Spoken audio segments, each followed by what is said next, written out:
Monsieur le Président, bon, d'abord, je voudrais me féliciter de la présence parmi nous ce matin des 4 ONG présentes, donc Oxfam, CCFD, Anticor et Transparency. Je ne dis pas ça par démagogie ou flagornerie, mais c'est ici que la loi se décide jusqu'à nouvel ordre. Mais je pense que si on peut s'appuyer sur des ONG, des citoyens au sens large, c'est comme ça qu'ils se sont présentés, pour que tout le monde s'empare de ce sujet, je pense qu'on sera plus efficace qu'on ne l'a été jusqu'alors. Ça, c'est le premier point que je voulais dire. Alors, le débat sur le verrou de Bercy. Moi, je ne partage pas le pessimisme de notre rapporteur général, que je trouve plus allant d'habitude, très enthousiaste. Les choses ne sont pas écrites d'avance. Il faut qu'on décide un jour que la justice puisse disposer des moyens humains, techniques, les qualifications, pour que cette priorité devienne une vraie priorité, compte tenu des enjeux financiers que ça représente pour nos budgets en France et ailleurs, dans le monde entier. Il faut qu'on s'y mette tous. Donc je pense qu'il faut y aller, il faut décider un jour que les choses puissent avancer, et c'est le politique qui doit le décider à un moment donné, je pense. Et on doit s'appuyer sur l'ensemble des citoyens impliqués sur le sujet. Il n'y a aucune fatalité sur le sujet. Au Royaume-Uni, qui pourtant n'est pas exemplaire en matière d'évasion fiscale, si je parle de la City, je n'ai pas développé, l'exemple de Starbucks, qui a été convoqué par le Parlement britannique, par la Commission des comptes publics il y a quelques années, les responsables ont été un peu secoués, ils ont été rincés dans cette audition, à tel point que l'opinion publique s'est sensibilisée au sujet. Starbucks gagne beaucoup d'argent et ne paye pas beaucoup d'impôts au Royaume-Uni. Et donc, il y a eu un boycott qui a été décidé par l'opinion, par les consommateurs.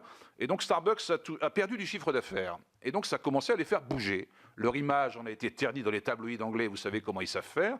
Et ils ont perdu de l'argent. Donc, l'image et le portefeuille, effectivement, ça compte, ça peut faire bouger les choses. Deuxième exemple britannique, encore une fois, qui n'est pas le paradis de la lutte anti-évasion. Il y a une loi qui a été votée le 1er mai cette année, qui impose la création d'un registre des propriétaires des entités non déclarées à Jersey et ailleurs, dans les paradis fiscaux. C'était le 1er mai cette année, et ça a fait consensus au Parlement britannique. Donc tout ça pour dire que les choses peuvent avancer si on décide qu'elles avancent. C'est sincèrement ce que je pense.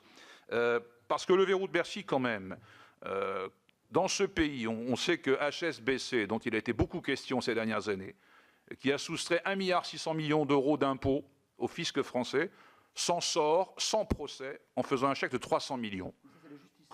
Comment c'est entendable dans l'opinion publique quand dans le même pays, on peut être mis en prison 2 mois de prison ferme pour un vol de paquet de pâtes?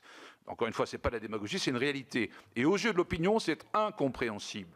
C'est incompréhensible. Et HSBC reconnaît les faits. Ok, je reconnais les faits, mais s'il vous plaît, ne me faites pas de procès. Je vous fais un chèque de 300 millions d'euros et l'affaire s'arrêtera là. Ce n'est pas acceptable. Ce n'est pas acceptable dans une société de droit comme la nôtre. Et donc, il faut absolument qu'on soit très, très vigilant par rapport à ça, parce que les dérives, on les connaît et on sait malheureusement où ça peut aboutir. Alors, moi, j'aurais juste une question. Ce qui manque dans le texte, je crois, c'est vraiment la dimension internationale. Et d'abord la dimension européenne, mais je pense même qu'on pourrait parler planétaire. C'est ambitieux, mais il faut avoir un peu d'ambition parfois par rapport à l'enjeu, encore une fois. Au niveau européen, je voudrais avoir l'avis des ONG présentes pour savoir s'il n'y aurait pas lieu quelles initiatives la France pourrait mener en parallèle de cette mise en place d'un texte, parce que la France peut agir de son côté. Je n'oppose pas les dimensions, mais on ne peut pas oublier la dimension internationale, et notamment la dimension européenne.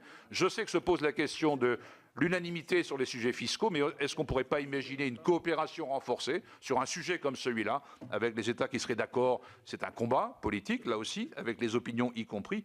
Quel genre d'initiative le gouvernement pourrait mener, selon vous, pour qu'au niveau européen, on avance également sur les sujets de transparence, d'efficacité et d'harmonisation fiscale? Donc le président vous cède la parole.